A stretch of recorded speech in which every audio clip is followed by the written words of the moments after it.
अब परीक्षित व्यास जी को तो आपने देख लिया, कृष्ण द्वैपायन देख लिया उनको। अब भागवत लिखी क्यों गई ये भी समझ गए। नारद जी ने उनको दे दिया अहम एवा समेवाग्रे नानी यद्यत् सत्य परम। ये सब आप समझते रहे ना, वो महाराज वो पढ़ देंगे। इसको कल ही परसों पढ़ेंगे महाराज, आज इसको कल ही पढ़ेंगे। आज हम पूरा ही दे पहले कथा। हाँ, एक दिन श्लोक ही पे रहेगा खाली बीच बीच में। तो वो लिख दिया गया। अब परीक्षित कहां से आए, परीक्षित का भी थोड़ा सा 2 मिनट में अवलोकन कर लेते हैं, आनंद आ जाएगा। महाभारत के काल की बात है, हर बार आपने सुना ही होगा महाभारत का काल। महाभारत का युद्ध प्रायः समाप्त हो गया है, 3 बचे हैं। 3.25 करोड़ सेना में अब 3 लोग बचे हैं केवल, अश्वत्थामा, कृतवर्मा और ये दुर्योधन अपना हाथ पांव तोड़ के बैठा हुआ, जंघा तोड़ के बैठा हुआ है। अश्वत्थामा की इच्छा सदा से रही थी कि काश मुझे एक बार जनरल बना दिया जाता, जनरल डायर। एक बार मैं बन जाता तो जलियांवाला बाग कर देता, उसकी इच्छा थी। पर इतने बड़े बड़े दिग्गज थे कौरवों की तरफ से, बेचारे को मौका ही नहीं मिला।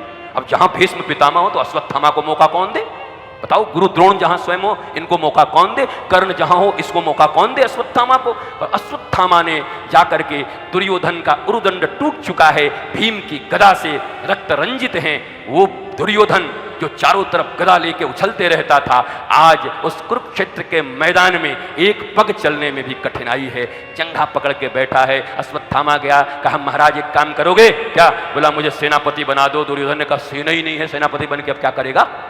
जिस दिन 3.25 करोड़ सेना थी तब तो कुछ हुआ नहीं तुमसे। 11 क्षौणी मतलब करीब 3.25 करोड़ लोग, 3.25 करोड़ सैनिकों को लेकर के जब सेनापति बनकर के कुछ न कर पाए तो अब तुम क्या करोगे? अरे इच्छा मृत्यु वरदान प्राप्त भीष्म कुछ न कर पाए तो तुम क्या करोगे? बोला ये सब हम नहीं जानते, बनाओ मैं काम कर दूंगा। तो दुर्योधन भी महाराज दुर्जन है, वो भी सोचा जुआ तो हमारा मामा खेलता ही था, जुआ में हम लोग माहिर हैं, क्या पता बाजी पलट जाए। अभी भी सही अपने जंघा से रक्त निकाल करके और उसके मस्तक पर अभिषेक कर दिया। बताओ महाराज, रोली चंदन से जिस मस्तक पर तिलक होनी चाहिए, किसी दुर्जन के रक्त से किसी विप्र के मस्तक पर तिलक होगा तो क्या होगा? वही होगा जो अब होने जा रहा है। देख लो, अब सब और बचे खुचे और मारे जाएंगे। रक्त से तिलक कर दिया। अब ये क्या किया? इसको बताया कृतवर्मा ने कि हम लोगों को एक गुरुजी बड़े अच्छे मिले हैं। क्या? बोला मैंने रात में देखा। क्या देखा?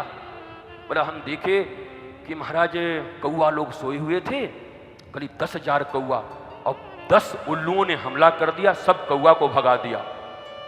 बोला रात में? हाँ।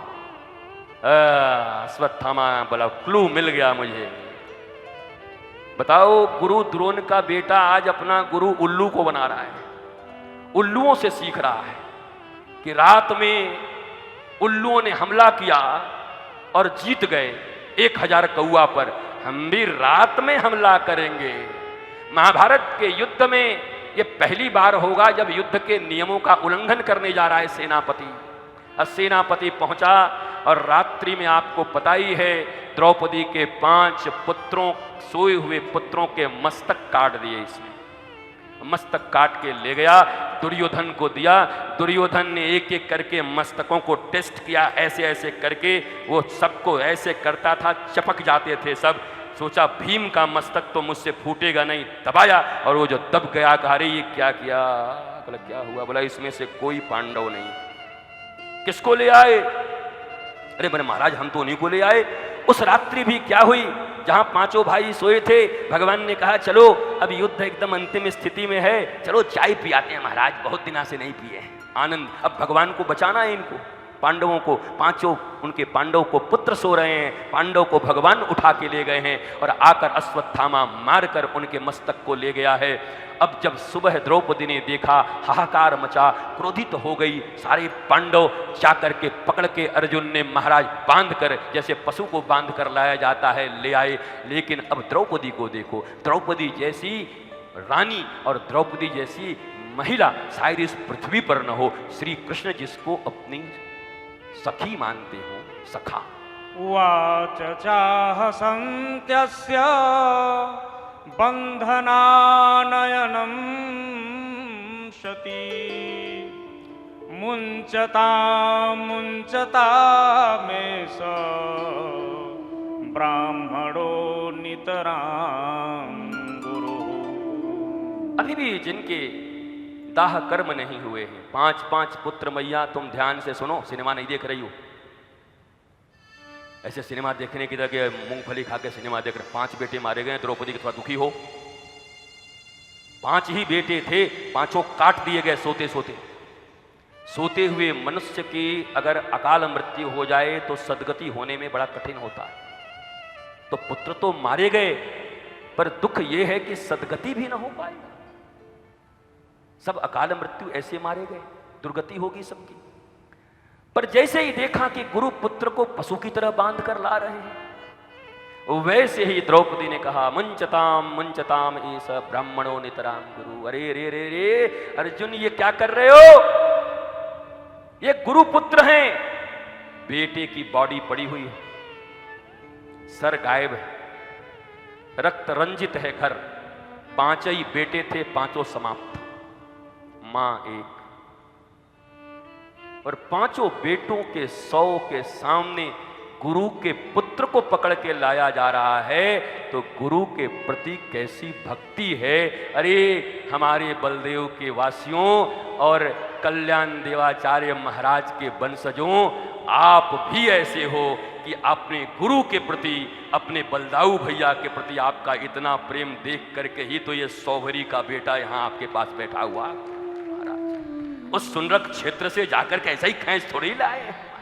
हमारे संबंध बड़े प्राचीन हैं, कोई आज के थोड़े ही हम एक हैं। आना जाना अलग बात है, पर हमारे संबंध ऐसे हैं पूरा।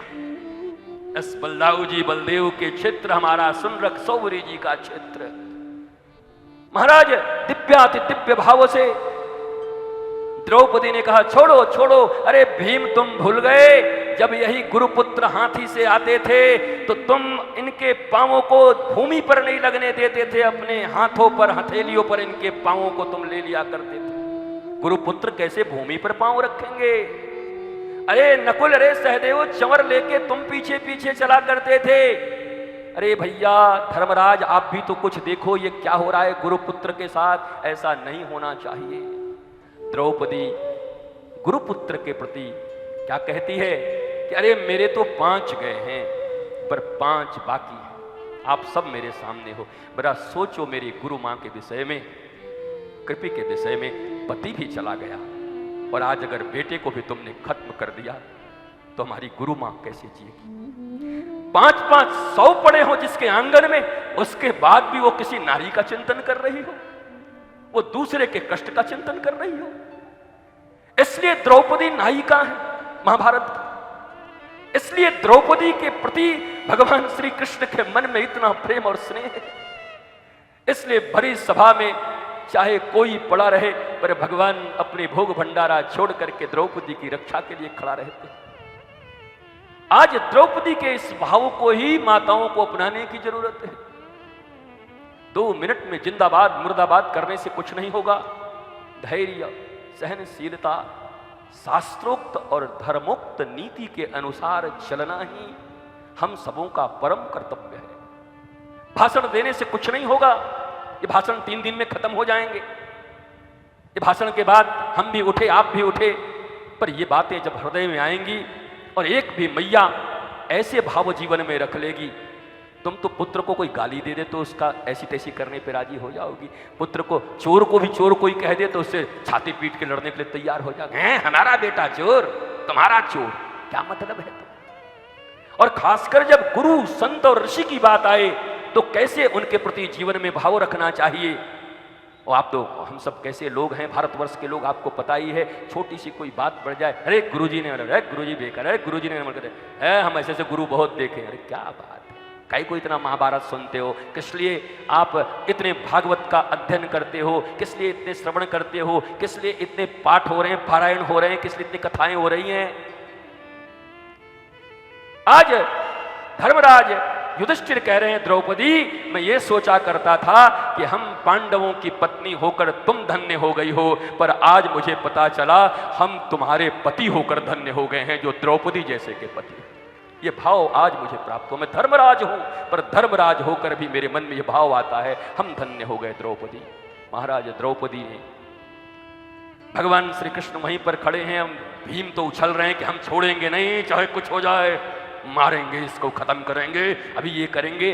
भगवान ने कहा भाई ये तो ठीक नहीं है। क्यों ठीक नहीं है? बोला नहीं मार सकते, गुरुपुत्र हैं, इनका वध नहीं किया जा सकता। बोला ठीक है, पर आताताई बधा रहना। दो नियम बता रहे हैं भगवान। कह रहे हैं गुरुपुत्र का, विप्र का वध नहीं किया जा सकता, लेकिन आताताई को छोड़ा नहीं जा सकता। अर्जुन ने पूछा महाराज सॉल्व कर रहे हो कि और फंसा रहे हो? ये हल दे रहे हो कि फंसा रहे हो? बताओ। एक तरफ कह रहे हो मारा नहीं जा सकता, एक तरफ कह रहे हो मारे बिना छोड़ना नहीं होगा। भगवान ने कहा तुम अर्जुन हो, ऋजु हो, अर्जन करने वाले हो, मैं जो कहता हूं तुम ही समझते हो, समझ लो क्या कह रहा हूं।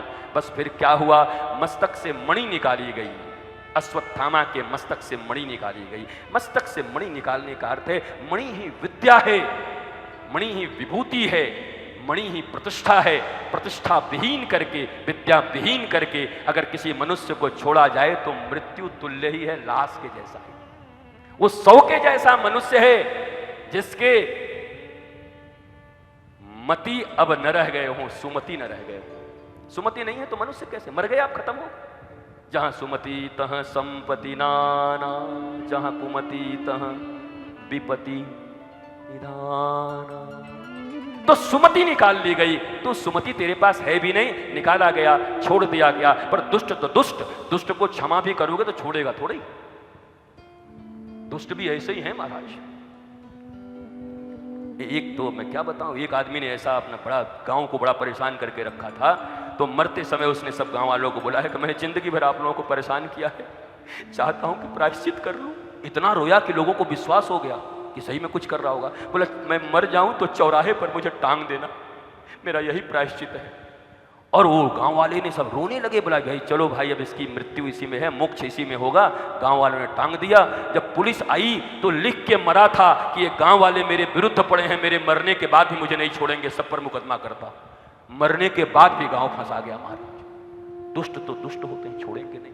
आप दुष्ट को क्षमा भी कर दो, पर दुष्ट आपको छोड़ने वाले नहीं हैं। हमें जीवन प्रामाणिक है। इस जीवन में दास को भी ऐसा अवसर रोज देखने को मिलता है, सब क्षमा करते जाओ, पर महाराज छोड़ते नहीं हैं, पीछे पड़े ही रहते हैं। और हम भी अब इतने दिनों के बाद हमने भी आज आकर के और दाऊ दयाल के चरणों में माथा पटक दिया कि महाराज बलराम जी अब देखो, अब तुम्हारे ही पास, अब बलदाऊ जी तुम्हारे बल से चलेंगे, धर्म प्रचार करेंगे, भारत की रक्षा करेंगे, भारत के नर नारियों को जगाएंगे, भारत में सनातन संस्कृति लाएंगे, भागवत की गंगा और धारा बहेगी, संस्कृत चारों तरफ गूंजेगा, देव भाषा की बोलबाला होगी। ये हम करते रहेंगे। अब दुर्जनों को जो करना है करे महाराज।